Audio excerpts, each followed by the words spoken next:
কুরবানির ঈদের দিন সন্ধ্যেবেলা কেউ মোটে সীমায় ছুঁয়ে দেখবে না। গোশ দাও গোশ, তোমরা কিরাম করে গোশ রান্ধিছে একটু খাইয়ে দেখি। সেই সব গবেষণাকারীদের মুখের উপর ছুঁড়ে মারতে পারো এইরকম স্পেশাল নাস্তা। আসসালামু আলাইকুম।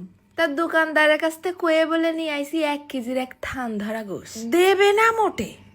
চর্বি দিতে পারতেছে না বলে খুব পরান পড়তিছে, দাম বেশি দিয়ে কিনে নিয়ে আইসি। আমি আমার পছন্দ মতো সাইজ করে কেটে নেব। তো এইরকম 1 ইঞ্চি মতন পুরু করে 1/2 কেজি মতো গোশ নিছি। দিয়ে দিলাম 1/2 চা চামচ আদা বাটা, 1/2 চা চামচ রসুন বাটা, আর প্রায় 2 টেবিল চামচের মতন টক দই। তারপরে দিয়ে দিলাম আরো 1 চা চামচ খানিক নুন, আর অল্প একটুখানি হলদির গুঁড়ো। আবার দিয়ে দিছি 1/2 চা চামচ শুকনো ঝালের গুঁড়ো। জিরের গুঁড়োও দিছি 1/2 চা চামচের মতন, আর অল্প একটুখানি গোলমরিচের গুঁড়ো। সব একসাথে আলু থালু করে একদম চটকায় মাখাই নিয়ে রেখে দিলাম 10 মিনিট। তারপরে একটা প্রেসার কুকার নিয়ে এসে ঢাইলে দিলাম তার মধ্যে। গামলার উপর ফেলাই দিলাম আবার গিলাস খানিক পানি।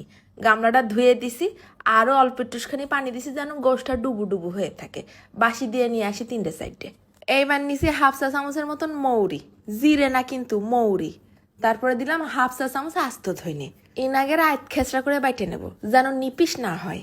এইটু দর কষা মতো দাঁতের মতন তাগায় থাকবে। তার ভিতরে দিয়ে দিলাম 1 চা চামচ কিরাস করা শুকনো ঝাল। ওধারে গোশটাও 80% সিদ্ধ হয়ে গেছে। ঝোল টোল যেটুকু রয়েছে ওইটুকু আবার টানাই নিচ্ছি, আর একটুখানি জাল করে শুকোয় একেবারে মাখো মাখো করে নিছি। এইবার ব্লেন্ডারের মধ্যে দিয়ে দিলাম ধনেপাতার কটা ডাল, 2 কাঁচা ঝাল, 1 টেবিল চামচের মতন টক দই, সামান্য একটুখানি নুন, চিমটি খানিক জিরের গুঁড়ো, আর 1 পিস লেবুর রস দিয়ে ব্লেন্ডারে একটা ঘুলি দিয়ে সস বানিয়ে আনিছি। এবার ওই গোশটা যখন ঠান্ডা হয়ে গেছে তখন খুব সাবধানে পিস পিস করে চিকন চিকন লম্বা লম্বা করে কাটে নিচ্ছি, কারণ সিদ্ধ হয়ে গেছে না, ভাঙে গেলেই ব্যাস রেসিপি খানে চেহারা নষ্ট হওয়া শেষ। এইবার ওই কুকারের মধ্যে গোশের সাথে ওই মশলাটুকু নিয়ে আসলাম, আর আধ ভাঙা করা মশলাগুলো দিয়ে দিলাম। এখনো আবার চিপড়াই দিলাম 1 পিস লেবুর রস, আর 2 টেবিল চামচের মতন কর্নফ্লাওয়ার। বেশ একটু মুসমুসে ভাব হওয়া দরকার। আর কালারের জন্য দিয়ে দিলাম 1/2 চা চামচ শুকনো ঝালের গুঁড়ো। ঢাইলে দিলাম সিদ্ধ গোশটুক। আলতো করে গোশের সাথে মশলাগুলো সব সুন্দর করে মাখাই নেব। দেখিস কি সুন্দর একটা স্টিক হয়েছে। এইবার কড়াইয়ের মধ্যে দিয়ে দিছে ঘপ ঘপ করে সয়াবিন তেল।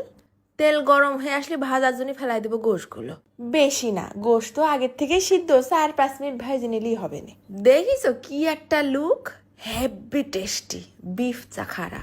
সন্ধ্যের নাস্তায় হোক অথবা দাওয়াতের স্টার্টারে গরম গরম ভাইজে নিয়ে আসার পর সিহারা দেখা মাত্রই সব শকুনের মতন ঝাঁপাই পড়বে প্লেটের উপরে।